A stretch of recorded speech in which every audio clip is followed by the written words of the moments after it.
With love, reverence, and gratitude, I offer myself at the divine lotus feet of our dearest Lord, Guru, Guide, and Guardian, Bhagavan Sri Sathya Sai Baba. Dear brothers and sisters, loving Sai Ram to all of you. On this auspicious occasion of Guru Purnima, I wish all of you a happy and blessed Guru Purnima filled with love, peace, and bliss.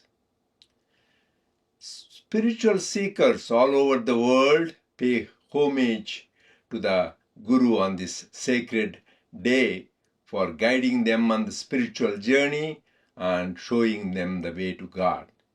But as Sai devotees, we are blessed and fortunate. We have Guru and God in one as our Lord Sai. The scriptures and Swami says there is only one and true Guru, that is Parabrahman, Satchidananda. So this Guru is Gunatita, beyond the attributes, Rupa Varjita. So the Guru, Gu stands for Gunatita, the one without attributes. Ru stands for Rupa Varjita, without form. This Guru, as the one who has come to remove the darkness of ignorance and give us the light of wisdom. Gu standing for darkness and Ru for remover. So he removes the darkness of ignorance and gives us the light of wisdom. And he also shows us the Guri, the aim and goal of life. So that is why this Lord, who is Supreme Parabrahman, in his infinite love and compassion, has descended as the Kali Yuga avatar to show us the way with this beautiful human form, with his sweet divine name and unparalleled beautiful form and divine leelas. We are blessed and fortunate among the 8 billion people on this planet Earth to be the contemporaries of this Kali Yuga avatar. One time in 1994, I was blessed and fortunate to be at the divine lotus feet along with the exemplary devotee, Professor Sampath, who was the Vice Chancellor of Sri Sathya Sai University. We were both in divine bliss sitting at his lotus feet. In his all humility, Professor Sampath expressed to Swami gratitude, saying, "Swami, I don't know what good I have done in this life. Maybe I did something good in my previous life to have this blessed opportunity to be at your divine lotus feet." Then Swami smilingly corrected him, saying that it is the good fortune and good merit done by all your ancestors for many generations gave this blessed opportunity to be with me. So Swami is Jagat Guru. He is a universal teacher. His message is eternal and universal, which transcends the barriers of race, religion, creed, nationality, and culture. It is for all times and for all places. His message is the essence of all scriptures. His every word is a mantra. His every sentence is a sutra, aphorism. And every conversation is a Gita. And every discourse of Swami is a Veda. So diving deep into his teachings and practice them, our life is redeemed. We are blessed and fortunate for the first time in the history of humankind.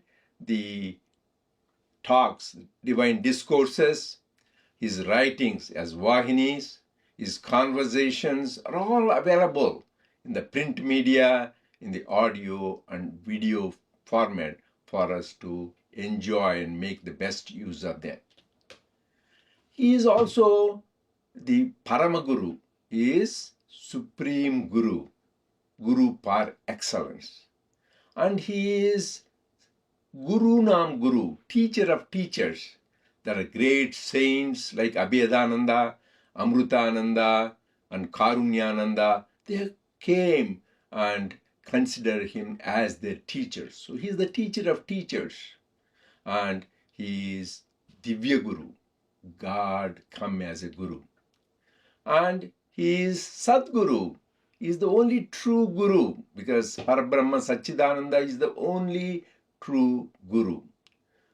He is guiding us in the path of truth. His very name implies his name is Sathya Sai Baba. His name includes truth, Sathya.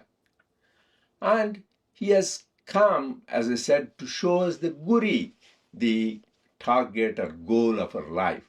What is that? Swami said, the purpose of human life is to realize our innate divinity. Realize that we are truly divine love. We are divine bliss. We are the Atman or Brahman. Said we are all entitled to the degree or the qualification Amrutasya Putraha, children of immortality. That is what we should aim at. But how to get that degree, Swami has shown beautifully. Removal of immorality is the way to immortality. So, and he said, what is the immorality you need to remove? The 6 inner vices: selfish desire, anger, greed, attachment, pride, and jealousy. And Swami also said the obstacles for us not to be able to recognize our true nature there are 3 obstacles. One is called mala, that is the impurities, dirt. Second is vichepana, that is the oscillation, agitation. And third is avarana, the covering of the truth.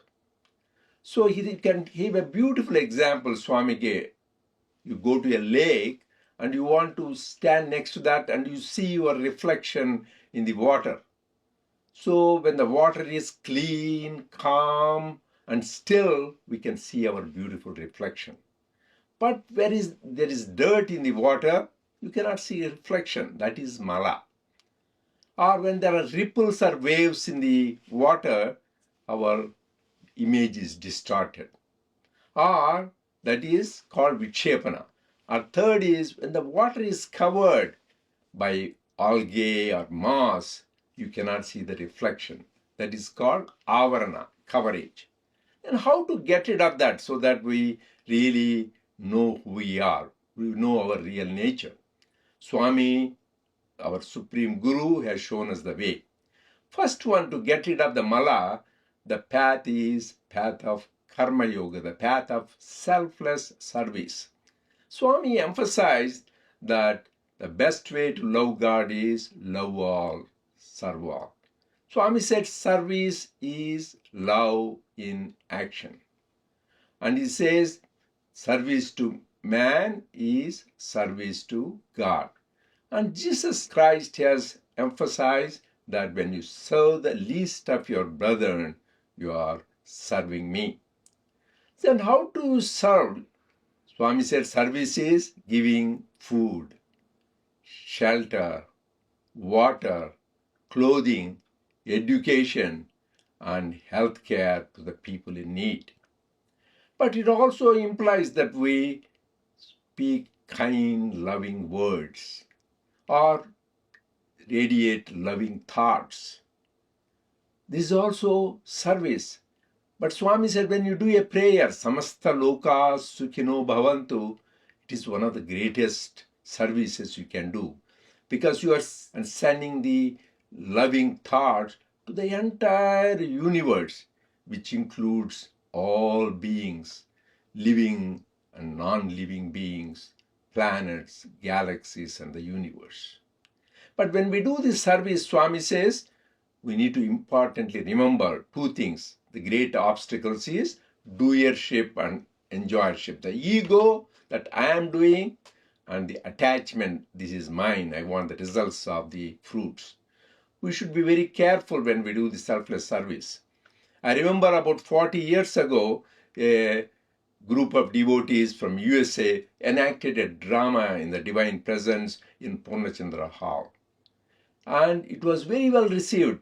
People enjoyed it, and Swami was also very much pleased.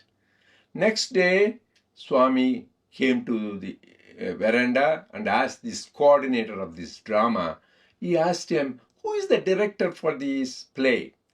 In his humility, being a good devotee, he said, Swami, you are the director and you are the producer. Then Swami said, what are you then? Just I'm an assistant. Swami said, I don't need any assistance. The lesson is we should remember in this process of service, when you should see the doer of the service, the recipient of the service, and the process of service are all one. That is the goal. When we reach that, then we get purity. Then we get rid of the impurity. Then we get rid of the mala. So when you get rid of that, then we become pure. And what did Swami say? Purity is enlightenment. And that is the theme of our 11th World Conference this year. And Jesus said, blessed are the pure in heart, for they shall see God. And the next second obstacle is vichepana.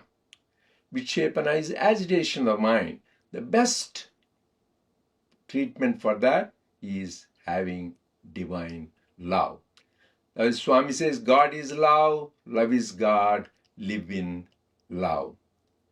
And Jesus said, the first and greatest commandment is love thy God with all thy heart, mind, soul, and strength. Swami also said, love is the source, love is the path, and love is the goal. But how do you manifest this love? So we do it through various spiritual practices. One time I asked Swami, how do I know that I have devotion? How do I know I have bhakti, love for God?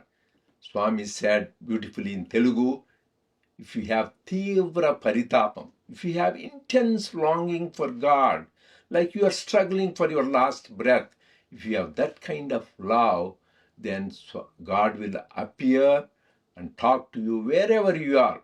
And Swami said, even for 11 seconds. So that is the intensity of love one should have. And there, this love we can manifest in many ways, just by repetition of his name. That is one of the expression of divine love. Or just doing meditation on his beautiful form and the light. Or singing his glories through the bhajan. Or listening to his leelas and stories, which is Sai Bhagavatam. Any of these will nurture our divine love. For this, the holy company, satsang, is always very, very helpful. So this is this path of divine love which get rid of our vichepana so that we can realize our true nature. Then the third obstacle is avarana, the covering because of the ignorance. The best way to get rid of this obstacle is through the process of self-inquiry, through process of jnana, path of wisdom. Swami said we misidentify ourselves with this body, mind, and intellect, forgetting our true nature, that we are the Atman or Brahman. So Swami says always try to have discrimination, real versus unreal, temporary versus permanent. When we do this discrimination, then we walk towards the goal. One time I asked Swami, because I was involved in many service projects in the Divine Mission, and I wanted to do more. So I prayed to Swami for his guidance for the service project. Then Swami said, the best service you can do is find out who you are and be happy. So that is also a greatest service, and that is the way to get rid of the avarana. So either we follow the path of karma, selfless service to get rid of the mala, the impurities, or path of divine love to get rid of vichepana, the agitations of the mind, or the path of self-inquiry to get rid of the avarana, the getting rid of the coverage of ignorance, we will reach the goal.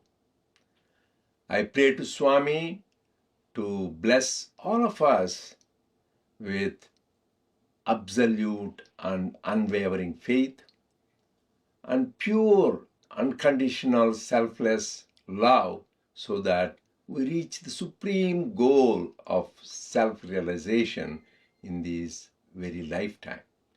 Let us pay heed to the divine clarion call of Kathopanishad, Uttishtata Jagrata Prapya Varan Nibodhita.